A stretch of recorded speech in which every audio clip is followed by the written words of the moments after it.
అందరికీ నమస్కారం. Welcome back to మన ప్రపంచం. మనం కొన్నిసార్లు అబ్జర్వ్ చేస్తూ ఉంటాం. ఇంట్లో ఇద్దరు కిడ్స్ ఉంటే పేరెంట్స్ ఒక కిడ్‌కి కొంచెం ఎక్కువ అటెన్షన్ చూపిస్తారు. ఎందుకలా జరుగుతుంది?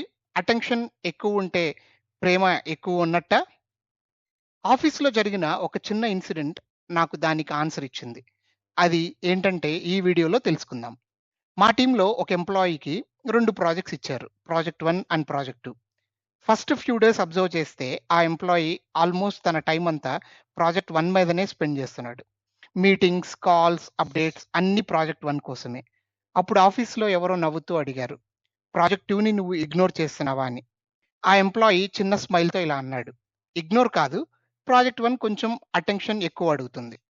ఇది మనందరికీ తెలిసిందే. ఎప్పుడూ మనం అబ్జర్వ్ చేస్తూనే ఉంటాం. కొన్ని ప్రాజెక్ట్స్ స్మూత్‌గా నడుస్తాయి. కొన్ని ప్రాజెక్ట్స్‌కి గైడెన్స్ ఎక్కువ కావాలి. కొన్ని ప్రాజెక్ట్స్‌లో ఎక్కువ ఇష్యూస్ ఉంటాయి. ఆ ఈవినింగ్ నేను పార్క్‌లో వాకింగ్ చేస్తుంటే ఒక ఇంట్రెస్టింగ్ సీన్ చూశాను. అక్కడ ఒక పెద్ద చెట్టు అండ్ ఒక చిన్న చెట్టు. చిన్న చెట్టేమో ఫ్లవర్స్‌తో ఉంది. కానీ పెద్దదానికి లేవు. అక్కడ వాటరింగ్ చేస్తున్న పర్సన్ పెద్ద చెట్టుకి extra watering and extra urea వేస్తూ కనపడ్డాడు. అది చూసి నాకు ఒక థాట్ వచ్చింది. లైఫ్‌లో కూడా ఇలా జరుగుతుంది కదా! ఎస్పెషల్లీ ఫ్యామిలీలో. ఇంట్లో ఇద్దరు కిడ్స్ ఉంటే మనం అబ్జర్వ్ చేసే ఉంటాం. పేరెంట్స్ ఒక కిడ్‌కి కొంచెం ఎక్కువ చూసుకుంటారు.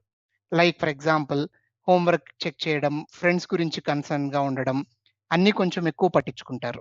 అది చూసిన ఇంకో కిడ్‌కి అప్పుడు చిన్న డౌట్ సైలెంట్‌గా వస్తుంది. నేనేమన్నా తప్పు చేస్తున్నానా? లేదా నన్ను అంత ఇంపార్టెంట్‌గా చూడటం లేదా? కానీ మనం చూస్తున్న డిఫరెన్స్ అది లవ్‌లో కాదు, నీడ్‌లో ఉంటుంది. కొన్ని ప్లాంట్స్‌కి ఎక్కువ కేర్ కావాలి. కొన్ని ప్లాంట్స్ మాత్రం న్యాచురల్‌గా స్ట్రాంగ్‌గా ఉంటాయి. స్ట్రాంగ్‌గా ఉన్న పిల్లల్ని చూస్తే పేరెంట్స్‌కి ఒక నమ్మకం ఉంటుంది. కానీ ఇంకా కొంచెం సపోర్ట్ కావాల్సిన పిల్లలకి వాళ్ళకి ప్రెజెన్స్ ఎక్కువ ఇవ్వాలి అనిపిస్తుంది. ఆఫీస్‌లో కూడా అలానే. స్మూత్ ప్రాజెక్ట్‌ని ఎవరు డిస్టర్బ్ చేయరు. ప్రాబ్లమ్ ప్రాజెక్ట్ మాత్రం డైలీ స్టాండప్‌లో హీరో అయిపోతుంది. మన పురాణ కథల్లో కూడా ఒక ఇంట్రెస్టింగ్ ప్యాటర్న్ ఉంది. ఎక్కడైతే ధర్మం అన్‌స్టేబుల్‌గా ఉంటుందో, అటెన్షన్ అక్కడ ఎప్పుడూ మూవ్ అవుతూనే ఉంటుంది. బ్యాలెన్స్ రిస్టోర్ అయ్యాక సిస్టమ్ మళ్ళీ నార్మల్ అయిపోతుంది. సమ్‌టైమ్స్ లవ్ సైలెంట్‌గా ఉంటుంది. పేరెంట్స్ హార్ట్‌లో కంపారిజన్ లిస్ట్ ఉండదు. కన్సర్న్ లిస్ట్ మాత్రమే ఉంటుంది. ఎవరికి ఎక్కువ కావాలో అక్కడ లవ్ ఎక్కువ విజిబుల్ అవుతుంది. కాబట్టి అటెన్షన్ ఎక్కువ అంటే లవ్ ఎక్కువ అని కాదు.